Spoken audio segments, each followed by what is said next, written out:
Պարոն քաղաքապետ, հաշվետու շաբաթվա ընթացքում 76 երթուղիներում սպասարկել է ընդհանուր թվով 4691 շարժակազմ, կատարողական 100%։ Պարոն քաղաքապետ, զեկուցան նաև սպասարկման ենթակա ավտոբուսների քանակի վերաբերյալ ընդհանուր թվով 72 միավոր անսարք, որից ման մակնիշի 87 միավորից 6 միավոր, ժողովրդող մակնիշի 562 միավորից 29 միավոր, Հայգեր մակնիշի 103 միավորից 22 միավոր, փոքր դասի միկրոավտոբուս 100 միավորից 15 միավոր։ Պարոն քաղաքապետ, ձեր թույլտվությամբ ցանկանում եմ անդրադառնալ եւ տեղեկացնել շաբաթ օրը համացանցում տարածված ծխարցակող Հայգեր մակնիշի ավտոբուսի տեսանյութի վերաբերյալ տեխնիկական անսարքության պատճառով ավտոբուսն ունեցել է յուղի արտահոսք դեպի արտանետման համակարգ, ինչի արդյունքում առաջացել է մեծ քանակի ծուխ։ Շահագործման անվտանգության կանոնները խախտելու համար վարորդի նկատմամբ կիրառվել է կարգապահական պատասխանատվություն, հայտարարվել է գրավոր նկատողություն։ Նշեմ նաև, որ ավտոբուսը գտնվել է երթուղուց դուրս եւ ուղևորվելիս է եղել հավաքակայան։ Տեղի ունեցածն անթույլատրելի է, միջադեպի կապակցությամբ մեր հանրությունից խնդրում ներողություն։ Շնորհակալություն։ Պարոն Կիրակոսյան, իրականում շատ վախենալու պատկեր էր, այնպեսի տպավորություն էր, որ դա ինքնաթիռ է եւ տուրբիններից մեկը վառվում է, եւ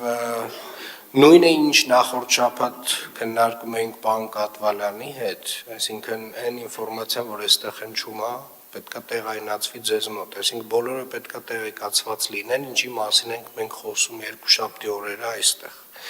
Եվ այնուամենայնիվ, քանի որ հարցին անդրադարձակ եւ հարցը վերաբերում է նաեւ օդի որակին, Տիկին Հայկազյան, մի փոքր կներկայացնեք իրավիճակը օդի որակի վերաբերյալ։ Ինչ պատկեր ունենք այս պահին։ Պարոն քաղաքապետ, երեկվանից սկսած տարածաշրջան են երթափանցել հյուսիսից քամի, որի արդյունքում տեսանելիորեն նաև մեր տվիչների 181 տվիչները ցույց են տալիս, որ օդի որակի զգալի բարելավում է տեղի ունեցել, զգալի այնքանով, որ համադրելի է ամառվա ցուցանիշների հետ։ Երեք առավոտյան կազմում էր 29, շուրջ մինչև 30, այսօր 65 եւ 8 PM 2.5-ի ցուցանիշը։ Միևնույն ժամանակ, երբ շարունակաբար ներկայացնում ենք օդի որակի մասին տեղեկատվություն եւ նշում ենք, որ այո եւ մարդածին եւ բնական ուրեմն ազդեցությունների հետևանք է տիրող իրավիճակը, նշեմ, որ առաջիկա ավականու նիստով, այսինքն չենք միայն բավարարվում նրանով, որ կա ցիկլոն կամ անտիցիկլոն, ավականու նիստով երկու ավականու որոշման մեջ լրացուցիչ փոփոխություններ ենք ներկայացնելու, նվազեցնելու մարդածին աղբյուրներից արտանետումները,